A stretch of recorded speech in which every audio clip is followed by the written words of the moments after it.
Hello guys, मैं विवेक, आप सभी को एमबी जीनियस चैनल पे स्वागत है। आज हम आप लोग के बीच क्लास 10th का मैथ का एक चैप्टर लेकर के आए हैं जिसका नाम है स्टैटिक्स। स्टैटिक्स में आज हम टॉपिक नंबर 3 पढ़ने वाले हैं। इससे पहले 2 टॉपिक पढ़ चुके हैं जिसमें से पहला टॉपिक था मीन, सेकेंड टॉपिक था मोड। मीन और मोड को हम पढ़ चुके हैं। मीडियन को आज हम पढ़ाने वाले हैं, लेकिन मीडियन स्टार्ट करने से पहले मीन और मोड का फॉर्मूला को हम रिवाइज कर लेते हैं, क्योंकि इस टॉपिक में, इस चैप्टर में मेनली फार्मूला है। फार्मूला अगर लर्न है तो क्वेश्चन सॉल्व हो जाएगा, इसीलिए फार्मूला को हम एक बार रिवाइज करवा देते हैं। देखिए मीन तो देखिए मीन सॉल्व करने का 3 मेथड दिया गया है। 3 मेथड दिया गया है, जिसमें से फर्स्ट मेथड का नाम है डायरेक्ट मेथड, सेकेंड मेथड का नाम है assumed mean method, third method था स्टेप डेविएशन मेथड। जिसमें से स्टेप डेविएशन मेथड को 2020-21 बोर्ड के लिए, मतलब इस साल के लिए इसको रिड्यूस कर दिया गया। मतलब स्टेप डेविएशन मेथड को इस वर्ष नहीं पढ़ना है, तो पढ़ना क्या है, बस direct method, assume method. Direct method के लिए फॉर्मूला क्या था, x इक्वल टू, मतलब मीन इक्वल टू क्या था, summation of F x upon summation of F. ये क्या था, डायरेक्ट मेथड के लिए फॉर्मूला था। एज्यूम्ड मीन मेथड के लिए फॉर्मूला क्या था, mean equal to A plus summation of F D upon summation of F. Changing क्या था, तो इसमें एज्यूम्ड मीन मेथड से बनाना था, तो एज्यूम्ड मीन मेथड से बनाना था तो ये ऐड होता था और x के प्लेस पे सिर्फ d आता था। अब ये रहा बात मीन के। और मोड के लिए फॉर्मूला क्या था, यल था, प्लस था, ब्रैकेट था, इंटू एच था, इतना था। मोड इक्वल टू था, ब्रैकेट में क्या लिखते थे, f1 minus f0 upon 2f1 minus f0 minus f2। क्या था, f1 minus f0, f1 minus f0, इधर f2 माइनस करते थे, इधर 2 लगाते थे। ये किसका रहा, मोड का। लेकिन आज हम लोग को पढ़ना क्या है, मीडियन। तो मीडियन का फॉर्मूला भी देख लीजिए।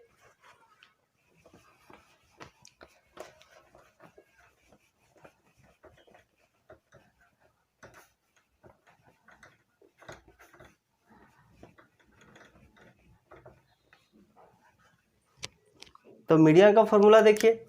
मीडियन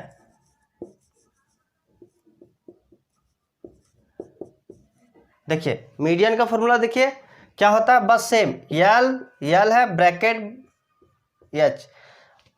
मोड का भी इतना तक तो सेम था। ब्रैकेट में इसमें कुछ चेंज होता है, जो कि मोड में कुछ और था, इसमें कुछ और है।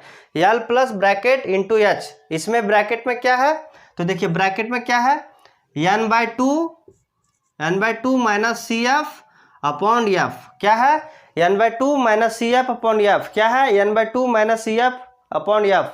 मतलब मीडियन का फॉर्मूला क्या है, L plus bracket n/2 minus C F upon F. क्या है, यल प्लस ब्रैकेट बंद n/2 minus C F upon F into H. देखिए इसमें एफ क्या है, तो एफ है फ्रीक्वेंसी, और सी एफ क्या है, क्यूमुलेटिव फ्रीक्वेंसी। क्या है, क्यूमुलेटिव फ्रीक्वेंसी। यानी क्या है, यान, ये समेशन ऑफ एफ जो होता था ना, उसी को यान बोलते हैं। तो ये देखते हैं क्वेश्चन में क्या होता है, यान, और यल क्या होता है, एच क्या होता है, ये क्वेश्चन में समझाते हैं। तो क्वेश्चन स्टार्ट करते हैं।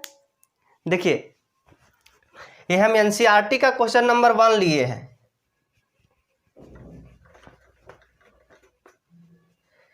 एनसीईआरटी का क्वेश्चन नंबर 1 लिए हैं।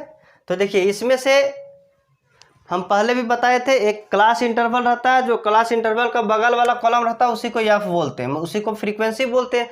लेकिन फॉर्मूला में हम देख चुके हैं कि इसमें से एक टेबल और जरूरत पड़ता है, जो सी एफ का होता है, मतलब क्यूमुलेटिव फ्रीक्वेंसी का होता है। क्या का होता है, क्यूमुलेटिव फ्रीक्वेंसी का होता है। तो क्यूमुलेटिव फ्रीक्वेंसी कैसे निकलता है वो देखते हैं सबसे पहले। तो देखिए यहाँ पे एक और कॉलम बनेगा, क्या का, सी एफ का। सी एफ मतलब क्यूमुलेटिव फ्रीक्वेंसी। तो देखिए क्यूमुलेटिव फ्रीक्वेंसी कैसे निकालेंगे, तो देखिए ठीक से देखिएगा। 4 है तब 4 लिख दिए, क्या लिखे, 4 का 4 लिखे। अब उसके नीचे क्या लिखेंगे, सो ठीक से देखिएगा। अब इसमें से ऐड करते जाना है, जस्ट इसके नीचे वाला, जिस, देखिए 4 था तो 4 का सीधा में 4 लिखे। अब इसमें अगला टर्म लिखना है, तो क्या करेंगे, इसके नीचे वाला टर्म में ऐड कर देंगे। तो 4 + 5 कितना हुआ, 4 + 5, 4 + 5 कितना आया, 9 आया। फिर से हम 9 को अब किस में देखिए, अब 9 इसका स्टेट में हो गया, अब इसके नीचे में ऐड करेंगे। तो 9 और 13 कितना आया, ऐसे ऐड करेंगे। 9 और 13 कितना आया, 22। 22 में फिर इसके नीचे ऐड करेंगे तो कितना आया 42, फिर से ऐड करेंगे इधर तो कितना आया 56, फिर ऐड किए तो कितना आया 64, फिर से ऐड किए तो कितना 68। देखिए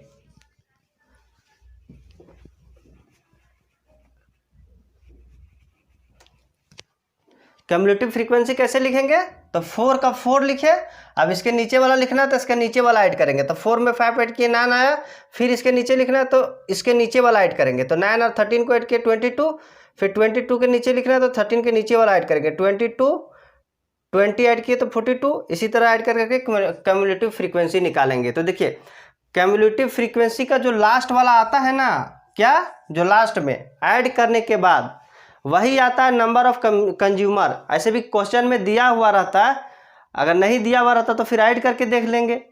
ऐड करने के बाद देखिए इसको ऐड कीजिएगा ना तो 5 4 सबको ऐड कीजिए, वही बात हुआ ना 5 4 9 9 13 22 22 20 42 42 और 14 56 56 और 8 64 64 और 4 कितना आया 68। कितना आया 68। इसको क्या बोलते थे, इससे पहले जब मीन निकाल रहे थे तो क्या बोलते थे, समेशन ऑफ एफ, यही ना बोलते थे।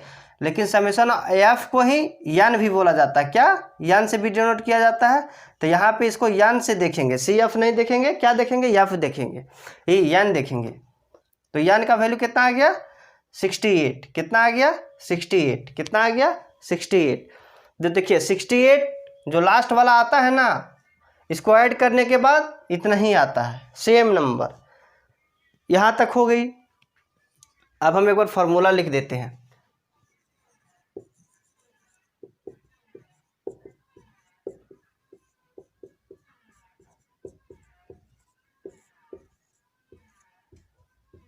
ये फॉर्मूला रहा।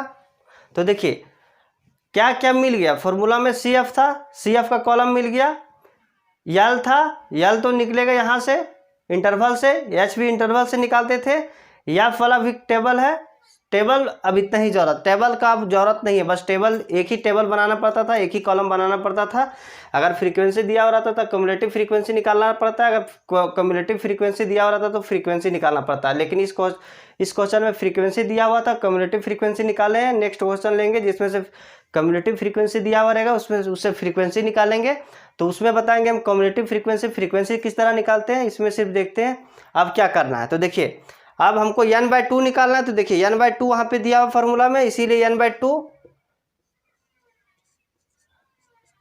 इक्वल टू क्या हो जाएगा 68/2, तो कितना आ गया 34। कितना आ गया 34। अब देखिए अब 34 में क्या करना है, इसको क्या किए n/2, n कहाँ से आया तो इसको ऐड करने के बाद जो आता है उसी को बोलते हैं n, तो इसीलिए n/2 किए, तो n/2 कितना है 34। अब 34 को क्या करना है, देखो 34 आया तो हमको सी एफ का कॉलम में ढूंढना है, सी एफ के कॉलम में हमको ढूंढना है कि 34 से जस्ट आगे जस्ट बड़ा कौन सा है। तो देखिए इस कॉलम में देखिए 34 से बड़ा हिसाब है, 42 भी 34 से बड़ा है, 56 भी बड़ा है, 64 भी बड़ा है, 68 बड़ा है। लेकिन हमको कौन सा वैल्यू लेना है जो उससे जस्ट बड़ा हो, क्या जो उससे जस्ट बड़ा हो, क्या जो इससे जस्ट बड़ा हो। तो इससे जस्ट बड़ा कौन है 42, कौन है 42, कौन सा कॉलम है 42, तो इसको अंडरलाइन कर देंगे।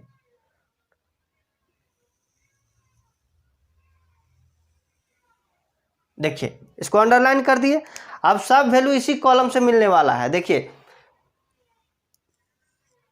इसके जस्ट ऊपर जो वैल्यू 34 से जस्ट बड़ा मिला है उसके जस्ट ऊपर वाला टर्म को बोलते हैं सी एफ। क्या बोलते हैं सी एफ, क्या बोलते हैं सी एफ। 34 से जो बड़ा मिलेगा उस कॉलम को हम अंडरलाइन कर देंगे और उसमें से हम वैल्यू निकालेंगे। तो देखिए उसमें से सी एफ किसको बोलते हैं, तो जिस जहां पे मिला है उस कॉलम के जस्ट ऊपर, मतलब सी एफ वाला को, सी एफ का वैल्यू सी एफ वाला में ही मिलेगा, तो इस वैल्यू के जस्ट ऊपर को ही बोलते हैं सी एफ। क्या बोलते हैं सी एफ। और इस कॉलम में देखिए एफ है, तो एफ का मान कितना हो गया, जिस कॉलम में जो आता है उसी को बोलते हैं एफ। क्या बोलते हैं एफ। और देखिए यहाँ पे 2 आया इंटरवल वाला में, तो लोअर वाला को बोलते हैं क्या यल, जो कि हम मोड में भी पढ़ चुके थे। यल को बोलते लोअर वाला को, और एच किसको बोलते हैं, दोनों का डिफरेंस, मतलब जो इंटरवल का जो साइज है उसी को बोलते हैं एच। तो यहाँ पे हम लिख देंगे, क्या लिखेंगे देखिए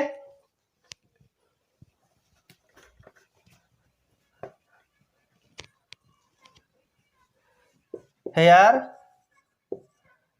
सी एफ इक्वल टू कितना आया, सी एफ देखिए 34 से जस्ट बड़ा 42, 42 के जस्ट ऊपर वाला को बोलते हैं सी एफ, तो सी एफ कितना आया 22। एफ का वैल्यू कितना है 20, यल का वैल्यू कितना है 125 और एच का वैल्यू कितना है upper limit plus minus lower limit, तो कितना हो गया 145 माइनस 125, 145 माइनस 125 इक्वल टू कितना है 20। तो ये वैल्यू मिल गया। अब हम लोग को क्या फाइंड करना है, हम लोग को फाइंड करना है मीडियन। तो मीडियन का फॉर्मूला लगाएंगे, तो मीडियन का फॉर्मूला देखिए क्या होता है, मीडियन इक्वल टू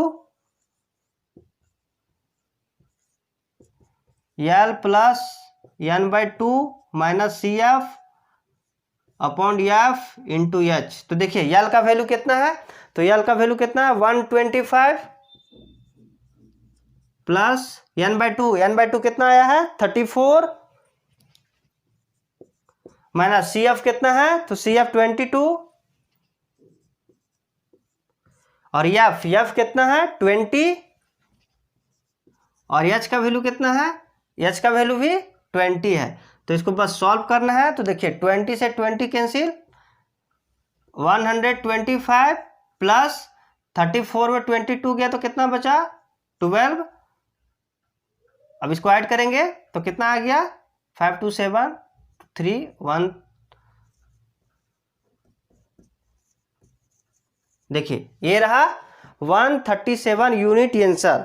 देखिए इसमें क्वेश्चन में क्या है, सो देखिए अब क्वेश्चन समझिए ठीक से। क्या बोला था, मंथली कंजम्पशन, मंथली कंजम्पशन मतलब इन यूनिट, मतलब बिजली का जो बिल उठता है ना, मतलब जो खपत होता है, सो 65 से 85 यूनिट का कंजम्पशन होता है। कितना लोगों का, नंबर ऑफ कंज्यूमर, मतलब 4 लोग ऐसा है जो कि 65 से 85 के बीच में उतना यूनिट कंजम्पशन कर लेते हैं। 5 कंज्यूमर ऐसा है जो कि 85 से 105 को कंज्यूम करते हैं। तो ये था क्वेश्चन। तो इसी को क्या करते थे, कम्युलेटिव फ्रीक्वेंसी निकाले। कम्युलेटिव फ्रीक्वेंसी किस तरह निकलता था, तो 4 को 4 लिखे, अब इसके नीचे वाला टर्म लिखते थे तो इसके नीचे वाला को ऐड करते थे, इसके नीचे लिखना है तो इसके नीचे का ऐड करेंगे, तो उससे निकालें कम्युलेटिव फ्रीक्वेंसी। अब कम्युलेटिव फ्रीक्वेंसी जो नीचे लास्ट में आता है तो उसको ऐड करने के बाद सेम वही अंक आता है, तो n इक्वल टू कितना आ गया 68। तो इसीलिए n बाई 2 निकालेंगे तो n बाई 2 कितना है 34। तो 34 हम CF में ढूंढेंगे कि 34 से जस्ट बड़ा कौन सा है, तो 34 से जस्ट बड़ा देखिए 42 था, तब 42 वाला कॉलम को अंडरलाइन कर देंगे। तो 42 वाला कॉलम को अंडरलाइन कर दिए, उसके जस्ट ऊपर 42 के जस्ट ऊपर वाला वैल्यू को बोलते हैं CF, क्योंकि CF का कॉलम है तो इसमें CF का वैल्यू ही मिलेगा। इसमें अब CF है तो इसमें F का वैल्यू तो मिलेगा नहीं, CF का ही ना मिलेगा। तब 42 के जस्ट ऊपर CF होता है, और वही कॉलम में देखिए जिस कॉलम में अंडरलाइन की है तो ये F का टेबल है, तो ये F का वैल्यू होता है, और इसमें जो लोअर होता है L का वैल्यू होता है, जो दोनों का साइज होता है, मतलब कितना का डिफरेंस है दोनों में, वो होता है H। हम कोई भी टेबल से निकाल सकते हैं क्योंकि सब जगह डिफरेंस सेम होता है, लेकिन हम कोशिश करेंगे कि जो हम अंडरलाइन किए उसी से हम ले लें। अब सबका वैल्यू यहाँ पे लिख दिए, फॉर्मूला रखे, फॉर्मूला में पुट कर दिए, जो आंसर आया वो आंसर हो गया। तो देखिए इसमें से 3 टाइप के क्वेश्चन मेनली आता है, मीन्स मीडियन से मेनली 3 टाइप का क्वेश्चन आता है। एक टाइप का तो हम देख लिए। सेकेंड टाइप होता है कि ना, ये जो फ्रीक्वेंसी दिया हुआ उसमें से कम्युलेटिव फ्रीक्वेंसी दे दिया रहता है और क्वेश्चन बना देता है, मतलब उसमें से फ्रीक्वेंसी नहीं दिया रहता, फ्रीक्वेंसी निकाल करके सॉल्व करना रहता है। एक क्वेश्चन ऐसा रहता है कि फ्रीक्वेंसी, इसमें तो सब फ्रीक्वेंसी दिया हुआ है, कोई क्वेश्चन रहता है उसमें फ्रीक्वेंसी कोई गायब कर देता है। ये 2 फ्रीक्वेंसी मान के चलिए गायब कर दिया, 20 और 8 को गायब कर दिया, 20 और 8 को गायब कर दिया, अब फिर बोला कि सॉल्व कीजिए। हाँ लेकिन देखिए जब फ्रीक्वेंसी गायब करेगा तो क्या करता है, क्वेश्चन में मीडियन का वैल्यू दे दिया हो रहा था कि मीडियन इतना दिया हुआ है। तो इस तरह का क्वेश्चन आता है। तो हम तीनों टाइप को देखेंगे, लेकिन अलग अलग वीडियो में देखेंगे ताकि आप लोग को लंबा ना लगे कि बहुत लंबा वीडियो है, आप लोग आसानी से देख सकते हैं।